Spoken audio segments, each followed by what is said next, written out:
Madame, Monsieur, bienvenue dans cette émission Vitamine B aujourd'hui avec un pasteur qui est en même temps psychothérapeute. Jacques Poujol, bienvenue. Bonjour. Alors, on a l'occasion de travailler un peu ensemble, à la fois la Bible, mais aussi un petit livre que vous avez publié qui s'intitule « L'équilibre psychologique du chrétien ». C'est un peu un parcours un peu fondamental, une sorte de catéchisme, on pourrait dire psychologique, pour permettre aux chrétiens de s'approprier les valeurs fondamentales de sa foi? Oui, je voulais écrire quelque chose qui soit basique pour expliquer un petit peu le lien qu'il y a et la différence qu'il y a entre ce qui est du domaine spirituel et psychologique, de façon qu'on ne les confonde pas, pour qu'on comprenne comment le Créateur, qui a donné une dimension psychologique et spirituelle, a donné des lois des deux côtés pour que nous arrivions à nous construire en tant que sujet. Alors, le premier ou l'un des premiers chapitres de ce livre parcourt l'affirmation fondamentale « Je suis aimé par Dieu ». Et pour illustrer cela, vous avez repris un récit biblique qui se trouve dans le livre de Samuel, le premier livre, au chapitre 16. Et nous voulons lire ensemble ce passage. « L'Éternel dit à Samuel, « Jusques à quand porteras-tu le deuil sur Saül ? Moi, je l'ai rejeté afin qu'il ne règne plus sur Israël. Remplis ta corne d'huile et va. Je t'envoie chez Isaïe de Bethléem, car j'ai vu un roi pour moi parmi ses fils. » Samuel dit, « Comment irai-je ? Saül l'apprendra et me tuera. L'Éternel dit, « Tu emmèneras avec toi une génisse et tu diras, « Je viens offrir un sacrifice à l'Éternel. » Tu inviteras Isaïe au sacrifice, je te ferai moi-même connaître ce que tu dois faire, et tu oindras pour moi celui que je te dirai. Samuel fit ce que l'Éternel avait dit et se rendit à Bethléem. Les anciens de la ville vinrent, en tremblant, au-devant de lui, et dirent « Ton arrivée annonce-t-elle quelque chose d'heureux ?» Samuel répondit « Oui, je viens pour offrir un sacrifice à l'Éternel. Sanctifiez-vous et venez avec moi au sacrifice. » Il fit aussi sanctifier Isaïe et ses fils et les invita au sacrifice. Lorsqu'ils arrivèrent, il se dit en voyant Eliab, « Certainement le Messie de l'Éternel est ici devant lui. » Mais l'Éternel dit à Samuel, « Ne prends pas garde à son apparence et à sa haute taille, car je l'ai rejeté.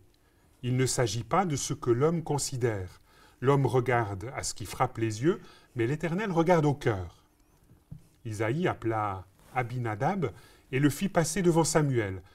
Samuel dit, « L'Éternel n'a pas non plus choisi celui-ci. » Isaïe fit passer Shama et Samuel dit, « L'Éternel n'a pas non plus choisi celui-ci. » Isaïe fit passer ses 7 fils devant Samuel et Samuel dit à Isaïe, « L'Éternel n'a choisi aucun d'eux. » Puis Samuel dit à Isaïe, « N'y a-t-il plus d'autres jeunes gens ?» Et il répondit, « Il reste encore le petit, mais il fait paître le troupeau. » Alors Samuel dit à Isaïe, « On va le chercher, car nous ne nous installerons pas avant qu'il ne vienne ici. » Isaïe l'envoya chercher. Or, il était roux, avec de beaux yeux et une bonne apparence. L'Éternel dit à Samuel, « Lève-toi, donne-lui l'onction, car c'est lui. » Samuel prit la corne d'huile et l'oignit au milieu de ses frères. L'Esprit de l'Éternel s'empara de David à partir de ce jour et après. Samuel se leva et s'en alla à Rama. Alors, Jacques Poujol, pourquoi est-ce que ce texte est important pour réaliser l'importance de l'amour de Dieu pour nous? Parce que dans le choix que Samuel naturellement va faire pour un roi, il va choisir ces hommes qui sont là, et en hébreu, chaque mot a une signification bien particulière qui montre qu'il serait compétent pour être roi finalement, quoi. Et on voit là tout le doigté de Dieu qui va les écarter peut-être, mais qui va aller chercher David. Et alors, ce qui est intéressant dans le choix de David, c'est que David n'est pas n'importe qui, je dirais, justement parce que c'est un enfant qui a été conçu, et nous dira les psaumes, on ne va pas lire toute la Bible, qui a été conçu, je veux dire, dans une relation extra-conjugale. D'accord ? Et j'allais dire, lui, un peu rouquin, là, au milieu de tous ces bien bronzés, ça faisait tâche un petit peu. Donc, c'est l'enfant qu'on ne peut pas présenter, parce que c'est l'enfant un petit peu d'un égard du père, d'un péché, peut-être même d'un abus, on n'en sait rien, hein, d'accord, par rapport à la servante. Et David va être rejeté, mis de côté par ses frères, et d'ailleurs, on le verra tout au long de l'histoire, et qui vont le mépriser tout le temps, qu'est-ce que tu viens faire là, ainsi de suite.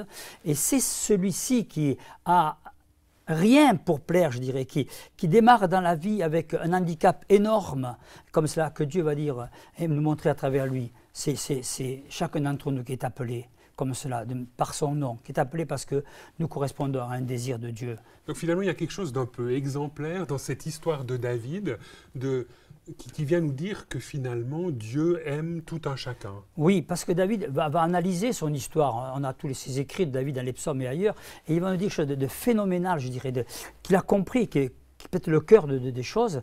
Il dit, avant qu'aucun atome de la terre n'existe, dans le désir de Dieu, j'existais. Et si j'existe dans le désir de Dieu, ça veut dire que c'est bien plus que Dieu m'aime. Nous aimons dire que Dieu nous aime, c'est formidable. Mais on peut aimer quelqu'un qui n'est pas très agréable, quelqu'un, bon, comme ça m'a dit, c'est pas seulement de l'amour, c'est du désir. Et si je suis dans le désir de Dieu, c'est qu'il y avait un manque, entre guillemets, je ne veux pas faire d'anthropomorphisme, hein, mais qu'il y avait comme un manque, d'accord? Et si l'origine de ma vie, à chacun d'entre nous, est dans le désir de Dieu, alors c'est quelque chose de phénoménal. Ça veut dire que rien ne pourra s'opposer à ce que le désir de Dieu s'accomplisse.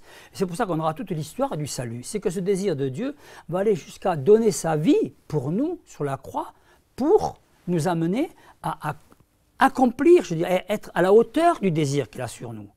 Ce que vous aimez mettre en avant lorsque vous parlez de cet amour-désir ou ce désir-amour de Dieu, c'est que finalement, comme on l'a vu dans l'histoire de David, il n'y a rien à faire pour être désiré par Dieu. Mais non, je dirais, il nous désire. Et c'est avant la fondation du monde, nous dit, avant que rien n'existe. Donc ce désir, nous répondons et disons, moi je suis, et chacun d'entre nous, on est une réponse au désir de Dieu. Ce qui est phénoménal, ce qui donne une place unique dans la création. Et là, souvent aujourd'hui, vous qui êtes psychothérapeute, pasteur, souvent les gens, j'imagine, que vous rencontrez, ont de la peine à se faire à cette idée. Oui, parce que ça nous dépasse, c'est quelque chose qui nous dépasse énormément. Ça donne du sens à ma vie. Après, il y aura le problème de comment j'organise ma vie au niveau de mes petits problèmes ou gros problèmes psychologiques. Là, je donne du sens à ma vie. Et ça va donner un sens à ma vie. Donc c'est vraiment un fondement que chaque chrétien peut poser à son existence. Je suis inscrit dans le désir de Dieu, dans ce désir aimant du Tout-Puissant. Oui, mais c'est vrai pour tout être humain. Il y en a qui le savent. Il y en a qui l'acceptent, d'autres qui le rejettent peut-être, hein, mais c'est vrai pour chaque être humain qu'il y a un désir de Dieu. Du point de vue concret, vous qui êtes en lien avec beaucoup de personnes dans le monde francophone, qu'est-ce que ça change dans l'existence d'un individu, d'un homme ou d'une femme, de se savoir inscrit dans ce désir de Dieu? Eh bien, ça me fait prendre conscience de la foi que Dieu a en nous. Très souvent, on parle de notre foi en Dieu, qui est vraiment un peu cher, hein, je vais dire, à discuter peut-être, parce qu'elle n'est pas toujours à la hauteur de ce qu'il faudrait. Mais là, c'est la foi que Dieu a en nous. Il croit en nous. Mais ça, on est dans une dynamique de pensée positive, de se dire, voilà, je dois prendre confiance en moi-même, je dois un peu me démener pour quelque part développer ma vie. Non, je dois prendre conscience de qui je suis et développer qui je suis. Mais ce n'est pas moi, en me faisant de la petite gonflette, que je vais aller hors de ce que je suis.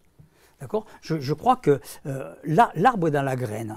D'accord ? Et dans cette venue dans le monde que je suis, qui est quasi miraculeuse, je veux dire, chacun d'entre nous aujourd'hui, nous pouvons tous dire que nous remontons au premier être humain. Hein, d'accord ? Donc nous sommes dans une histoire extraordinaire. Ça, c'est l'histoire d'humanité. Et dans cette histoire, il y a mon récit. Et David nous fait participer à son récit. D'accord ? Dans l'histoire de l'humanité, il y a le récit de David et le récit de Jacques, et ainsi de suite. Et c'est prendre conscience de ce récit qui est tout à fait unique dans l'histoire de l'humanité qui va donner vraiment une dynamique à ma vie. J'ai envie d'être moi parce que je suis un désir de Dieu. Et Dieu n'a pas des désirs qui soient des désirs médiocres. Et ça, de manière concrète, pour pas mal de gens, c'est la source d'une guérison intérieure profonde. Alors ça permet de prendre conscience du sens des choses. Et après, il faudra prendre conscience de ce qui nous a empêchés d'entrer dans ces désirs de Dieu. Parce que les humains sont les humains, et très souvent dans l'éducation ou ailleurs, comme des barrages sont venus nous empêchant de devenir nous-mêmes. Et ça, c'est alors du domaine du psychologique qui va devoir être géré d'une manière un petit peu différente. Mais le sens donné aux choses, c'est Dieu fondamentalement qui nous le donne. Jacques Poujol, de manière concrète, est-ce que vous auriez à l'esprit un témoignage, un exemple de vie de quelqu'un qui a pris conscience qu'il était profondément désiré et aimé par Dieu et que cette découverte a complètement bouleversé sa vie? Moi, je le vois dans les formations que nous faisons, par exemple, régulièrement, les gens arrivent à cette conscience. Parce que même le chrétien, il sait qu'il est aimé de Dieu. Oui, même, ça fait partie un peu, quelque part, du background. Oui, on pourrait presque parler d'un certain folklore. Voilà. Mais alors, penser que Dieu nous désire, ça, c'est révolutionnaire. C'est dire, mais j'avais une place avant que rien n'existe, et après que tout aura terminé, j'aurai encore une place dans ce désir de Dieu. Je suis là, j'existe. Oui, c'est une révolution. Oui, vraiment, je pourrais donner beaucoup de témoignages de personnes qui, prenant conscience de ça, éclairent leur vie. Vraiment éclairent leur vie. Est-ce que, à titre personnel, vous vous rappelez de ces instants où vous avez découvert cette réalité d'être inscrit dans l'amour de Dieu, d'être inscrit dans ce désir de Dieu? Ah oui, oui, bien sûr. Moi j'ai été dans une famille protestante, donc classique, j'allais dire. Et puis, il a fallu que je fasse une démarche personnelle de dire, oui, de prendre conscience du désir de Dieu. Ce n'est pas que j'étais un grand pécheur plus que les autres, mais ça n'a rien à voir avec le péché ici. C'est prendre conscience de ce désir de Dieu pour nous.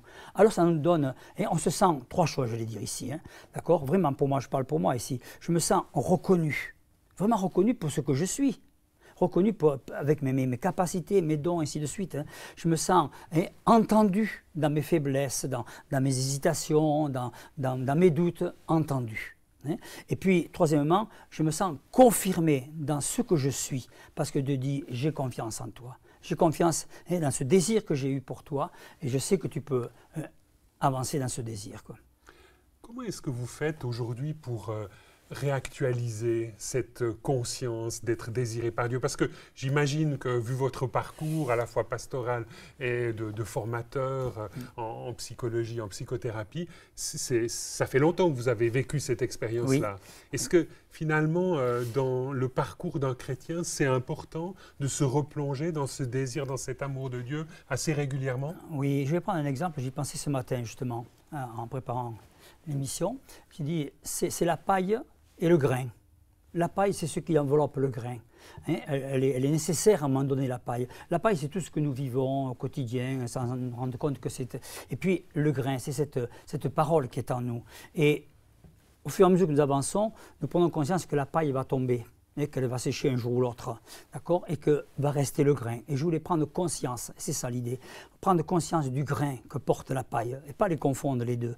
Ça ne veut pas dire qu'un est plus important que l'autre, un a besoin de l'autre pour exister, mais à un moment donné, le grain, et retrouver, prendre conscience de ce grain qui est en nous, cette semence éternelle qui est en nous, qui a été portée par la paille que nous sommes, c'est vrai, mais qui va demeurer, et ici, alors que le grain va continuer. Oui, alors ça, régulièrement, oui. C'est que finalement, c'est quelque chose à se réapproprier régulièrement. Oui. Du point de vue pratique, comment est-ce que ça se passe pour vous? Moi, quand j'écoute un témoignage, par exemple, quand je lis le texte biblique, quand je pense à Jésus, d'accord, voilà, oui.